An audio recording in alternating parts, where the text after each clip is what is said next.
Friends, if you want to watch super hit movie Real Steel in English, then you must like this video. If you're visiting our channel for the first time, don't forget to subscribe to our channel. Friends, in today's video, the movie we're going to talk about is called Real Steel. We will talk about what this movie is and where you can watch it. All the interesting about this movie in today's video. I am going to tell you. I am also going to give you all the information on which I request you friends to watch this video till the end. So let's start the video. Real Steel is a 2011 American science fiction sports film starring Hugh Jackman and Dakota Goyo and co-produced and directed by Sean Levy for Dreamworks Pictures. The film is based on the short story Steel, written by Richard Matheson, which was originally published in the May 1956 edition of the Magazine of Fantasy and Science Fiction, and later adapted into a 1963 Twilight Zone episode. The film features a former boxer, Jackman, whose sport is now played by robots. He must build and train his own robot with his son. Real Steel was in development for several years before production began on June 24, 2010. Filming took place primarily in the U.S. state of Michigan. Animatronic robots were built for the film, and motion capture technology was used to depict the rodeo brawling of computer-generated robots and animatronics, respectively. Real Steel was distributed worldwide by Walt Disney Studios Motion Pictures through the Touchstone Pictures label in the United States on October 7, 2011, grossing nearly $300 million at the box office. It received mixed reviews on Metacritic and positive reviews on Rotten Tomatoes. The film was nominated for Best Visual Effects at the 4th Academy Awards. July 2020, human boxers were replaced with robots. In Texas, former boxer Charlie Kenton owns the robot Ambush until it is destroyed in a fight against a bull belonging to promoter and carnival owner Ricky. Having bet money he did not have with Ricky that Ambush would win, Charlie absconds before Ricky can collect. After the fight, Charlie learns that his ex-girlfriend died, and he must attend a hearing deciding the future of their 11-year-old son Max, whom he has had no contact with since his birth. Max's maternal aunt Deborah and her husband Marvin want full custody. Charlie bargains to cede custody of Max for a large sum of money, and Marvin negotiates that Charlie retains custody of Max for 3 months while Marvin and Deborah go on vacation. Settling into a gym owned by Bailey Talbot, the daughter of Charlie's former boxing coach, Charlie uses half the money to acquire the once famous World Robot Boxing (WRB) robot, Noisy Boy. He and Max take Noisy Boy to Crash Palace, an underworld boxing arena run by his friend Finn, where Noisy Boy is destroyed against another robot boxer, Midas.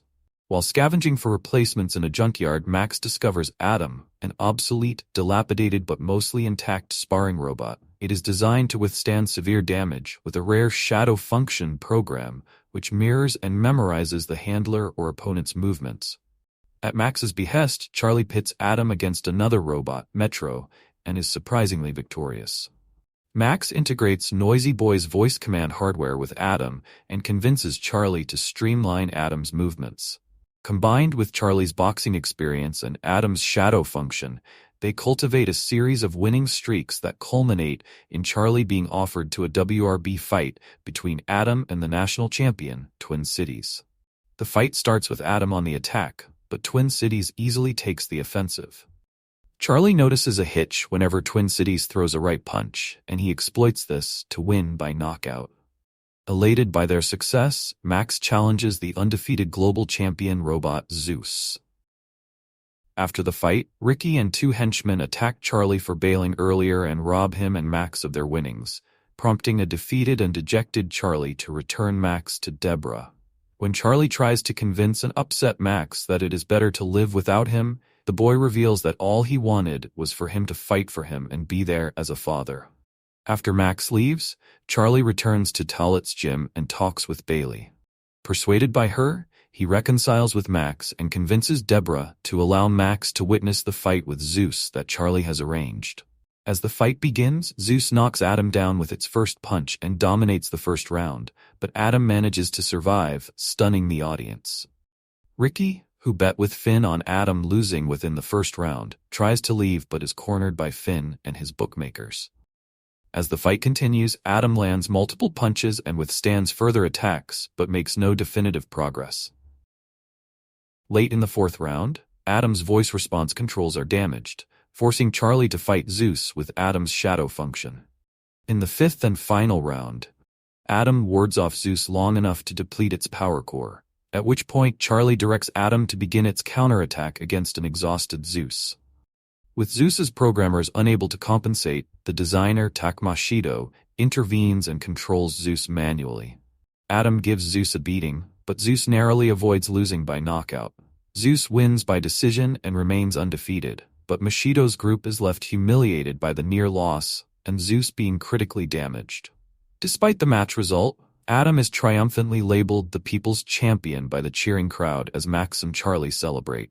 Cast Hugh Jackman as Charlie Kenton, a former boxer, Dakota Goyo as Max Kenton, Charlie's son Evangeline Lilly as Bailey, a boxing gym owner and daughter of Charlie's former boxing coach, Anthony Mackie as Finn, a friend of Charlie, Olga Fonda as Farah Lemkova, Takmashido's partner, Carl Yoon as Takmashido, a robot fighting inventor and designer of Zeus, Kevin Durand as Ricky, a negotiator and enemy of Charlie, Hope Davis as Deborah, Max's aunt, James Rebhorn as Marvin, Deborah's husband and Max's uncle, Gregory Sims as Bill Panner.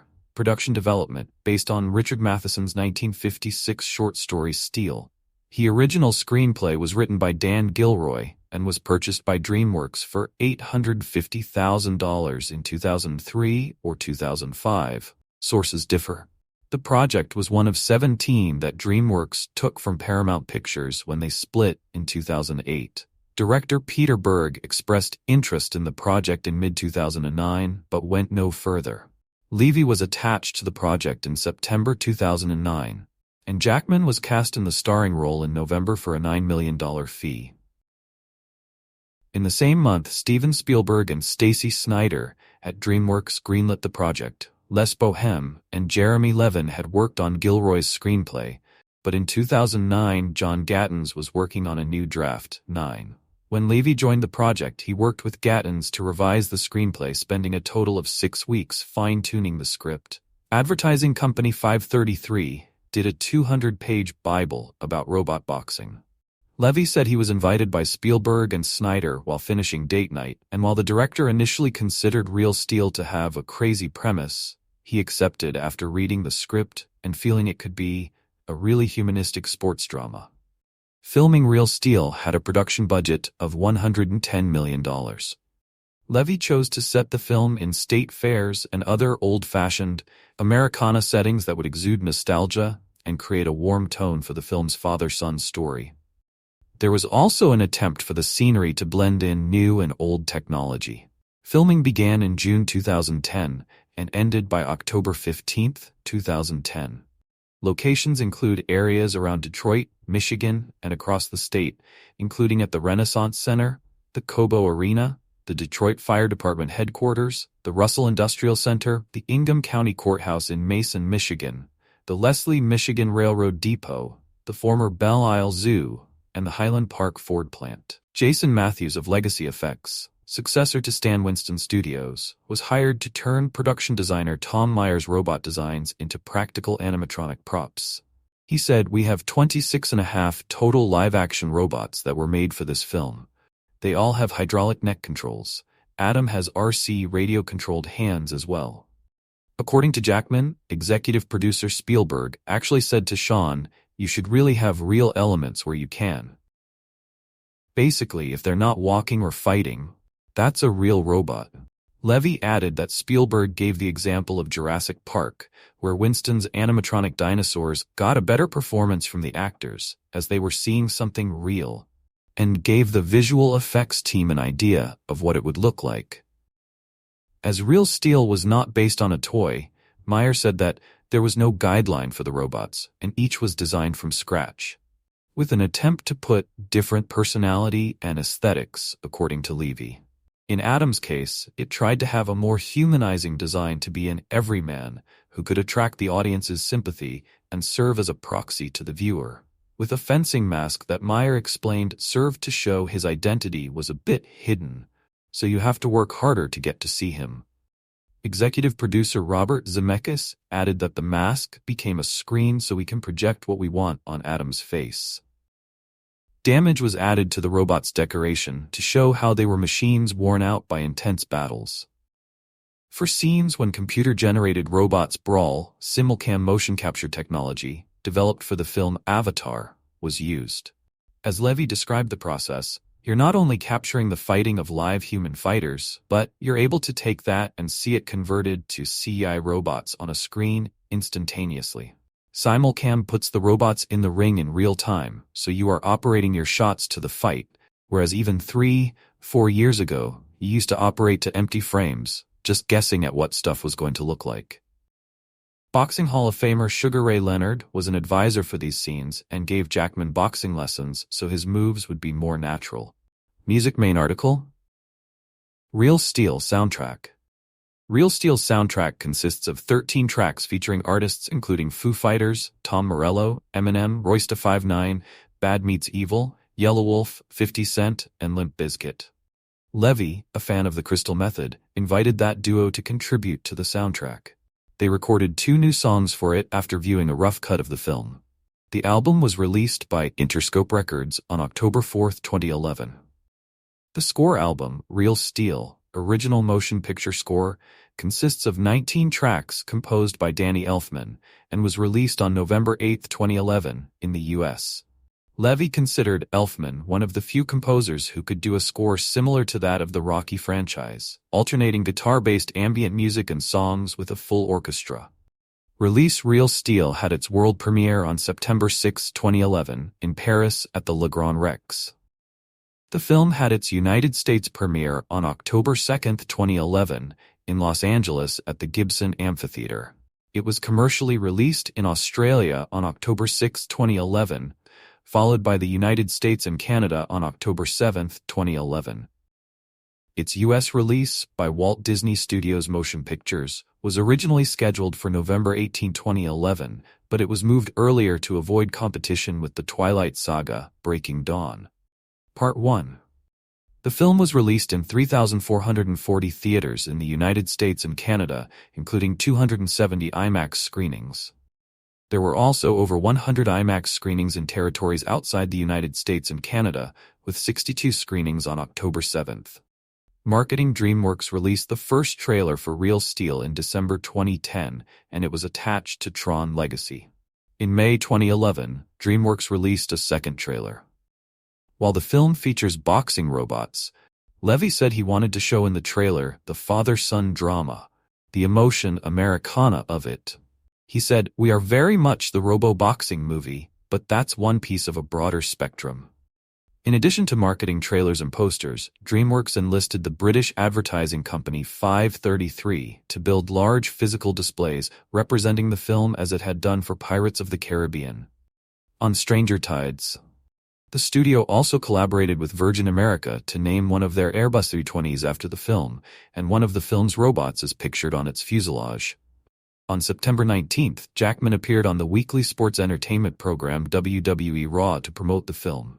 In addition to Jackman making an appearance on the show, WWE named Crystal Method's Make Some Noise from the film's soundtrack as the official theme song for their returning PPV, Vengeance.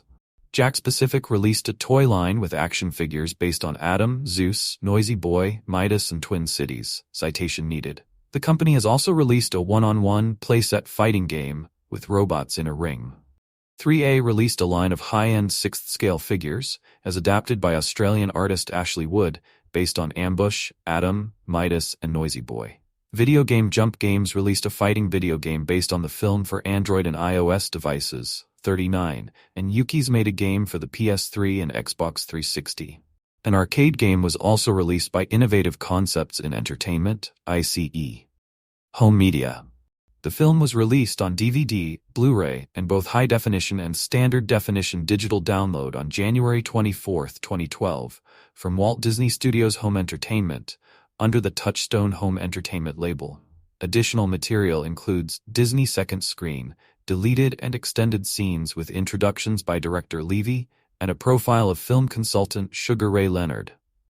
Reception box office Real Steel earned $85.5 million in North America and $213.8 million in other territories for a worldwide total of $299.3 million. It had a worldwide opening of $49.4 million. In North America, it topped the box office with $8.5 million on its opening day and $27.3 million in total on its opening weekend, claiming the #1 spot, ahead of the other new nationwide release, The Ides of March, and all holdovers. It managed first-place debuts in 11 countries, including Hugh Jackman's native Australia, $4.2 million. Critical response. On Rotten Tomatoes, the film has an approval rating of 60%, based on reviews from 233 critics, and an average rating of 5.91/10. The website's consensus is, silly premise notwithstanding, this is a well-made Hollywood movie. Thrilling and exciting action with just enough characterization. On Metacritic, the film has a weighted average score of 56 out of 100, based on reviews from 34 critics, indicating mixed or average reviews. Audiences surveyed by CinemaScore during the opening weekend gave the film a grade A, on a scale from A+ to F. Roger Ebert of the Chicago Sun-Times rated the film 3 stars out of 4, saying, "Real Steel is a real movie. It has characters, it matters who they are, it makes sense of its action, it has a compelling plot." Sometimes you go into a movie with low expectations and are pleasantly surprised. Lisa Schwartzbaum of Entertainment Weekly gave the film an A-, saying director Levy makes good use of his specialized skill in blending people and computer-made imaginary things into one lively, emotionally satisfying story.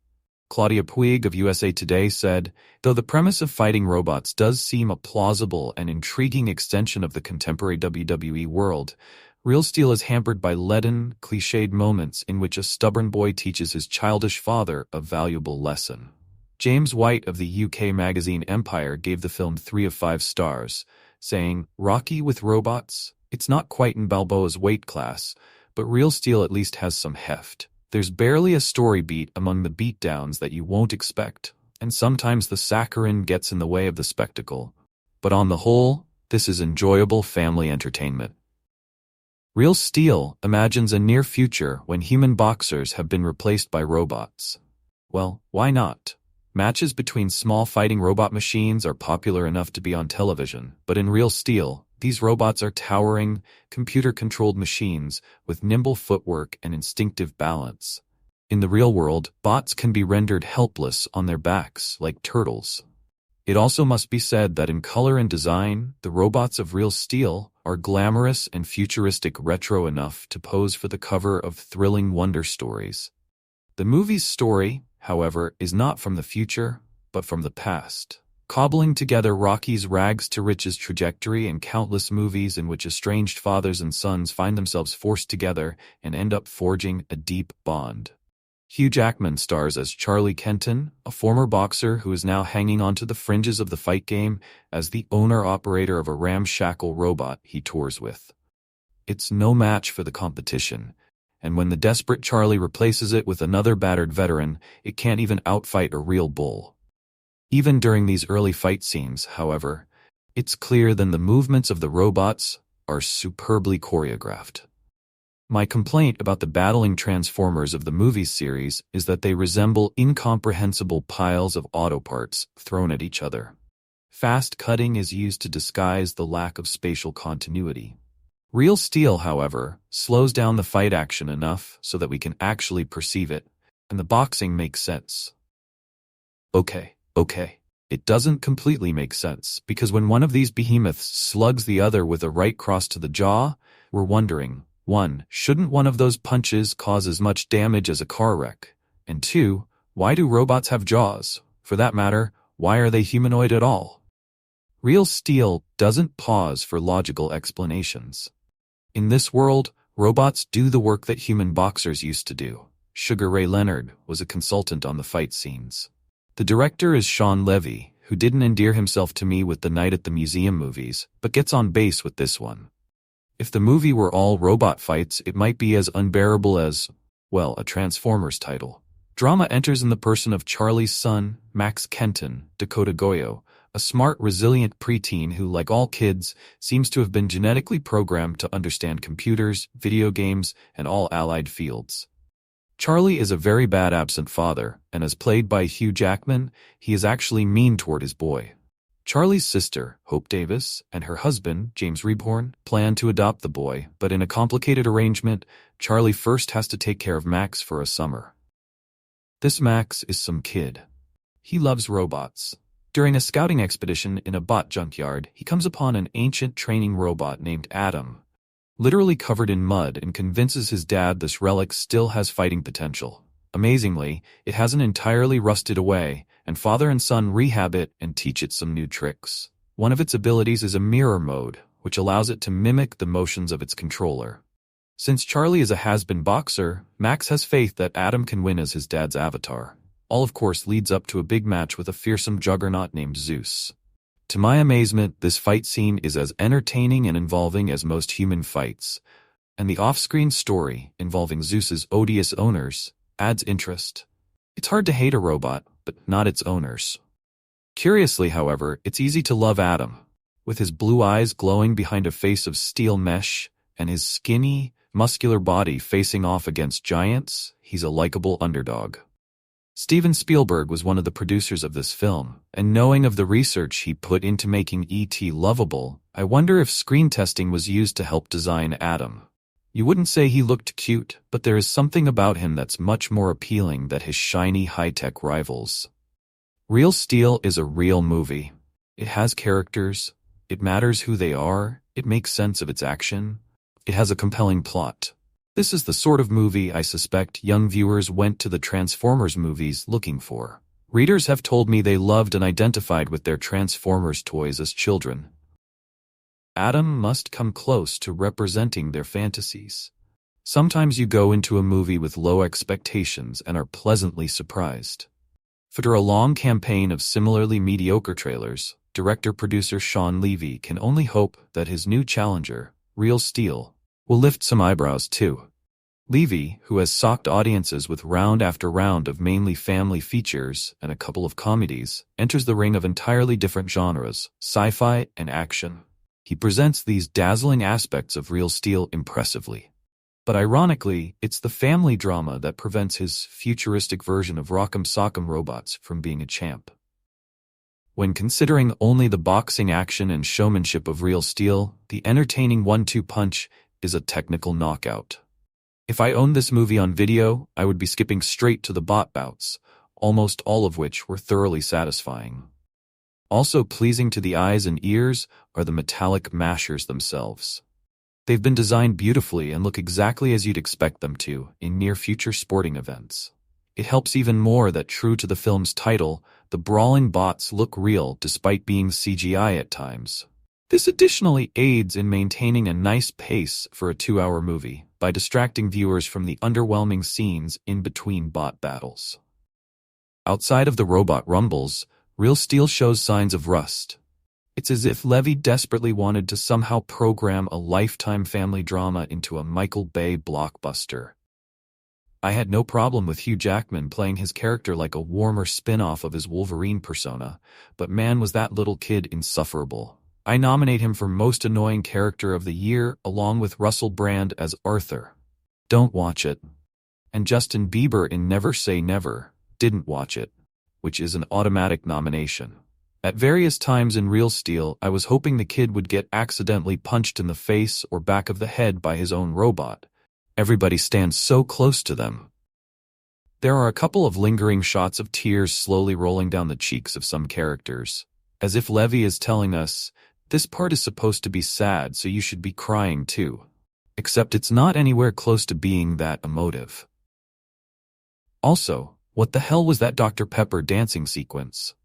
With its exciting in-your-face action and magnificent machine melees, Real Steel could have thrived as a summer main event.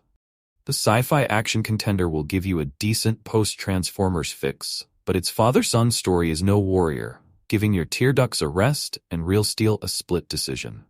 It took me a long time to get around to watching Sean Levy's Robo-Rocky saga Real Steel, mostly because I can't think of a single film on the director's resume that I've actually enjoyed, though the Night at the Museum films at least had the odd moment or two of genuine humor.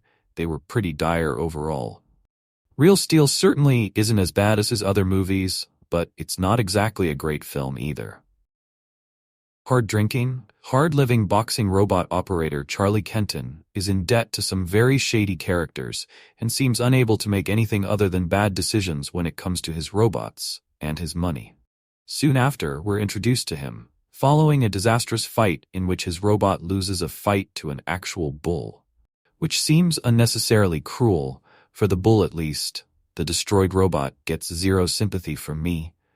He discovers that his ex has passed away, leaving him to look after his estranged son while the kid's legal guardians travel to Italy for the summer. While scrounging for parts to fix up another beaten-up bot, the boy stumbles upon a discarded robot and takes it upon himself to train him, becoming very lucrative in the process.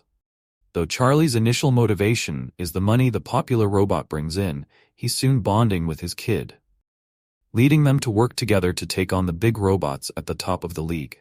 One of the film's problems is selling Hugh Jackman as an unlikable asshole, which it does immediately, repeatedly, and heavy-handedly. Yes, we get it. Charlie's a dick. It makes it especially hard to root for him, even by the end when we're clearly supposed to be on his side. Another issue is that Real Steel is so utterly predictable, bar perhaps the outcome of one of its fights. No cliché is left unturned on the overly syrupy and sentimental journey to the ending. Danny Elfman turns in a rare dud of a score too, with some terribly unmemorable music accompanying the action. The licensed rap and electronica tracks are used to much greater effect. Yet, I couldn't bring myself to hate it. I enjoyed it despite the obvious plot machinations and manipulative attempts to pluck at the heartstrings. For one thing, it's surprisingly well shot, especially given how limp and cheap-looking Sean Levy's films tend to be. Another is the robots themselves, which all have distinctive looks and even a fair amount of character, more so than the walking cliché humans. A mix of impressive animatronics and CGI bring them to life well, and the fights are suitably crunchy, with a nicely physical feel of weight and impact. The sci-fi elements outside of the robots are downplayed, but it's clearly meant to be no more than a few years in the future from now. There's some misjudged future phone tech and hilarious product placement for Xbox 720, but it's a wise decision to keep things relatively free of faux futuristic detail. Anthony Mackie makes a good impression despite a lack of screen time, with Evangeline Lilly as Charlie's mechanic and on-off girlfriend faring well too, in a somewhat thankless role that charges her with being a lot more understanding of Jackman's character than he perhaps deserves. So it might be a cheesy, predictable, and overlong boxing film that just happens to feature well-implemented robot action. But Real Steel somehow pulls it together and becomes somewhat enjoyable anyway. It's far from perfect, but ultimately I found it to be quite a likably brainless endeavor that survives on the strength of its charming, characterful metal boxers. Enjoyed what you've read? Want to support my blog? There's no pressure, of course, but every penny helps to keep this site running. As I earn no income from my writing here, though I may earn small fees from affiliate links posted on my pages. However, I'd be truly grateful for any support that you could offer, and it's easy to do so at either of these links, ko-fi.com/geekmid or PayPal. Any donations are truly appreciated, and I also appreciate you taking the time to read my articles. Thank you so much. Distributed by Walt Disney Studios Motion Pictures. Dreamworks Studios release dates: September 6, 2011 in Paris, October 7, 2011 in United States, running time 127 minutes. Country United States, language English, budget $110 million, box office $99, $3 million. So guys, this is the review of Real Steel movie, and some information about it. How do you like our today's video? Please let us know by commenting. And if you like this video, please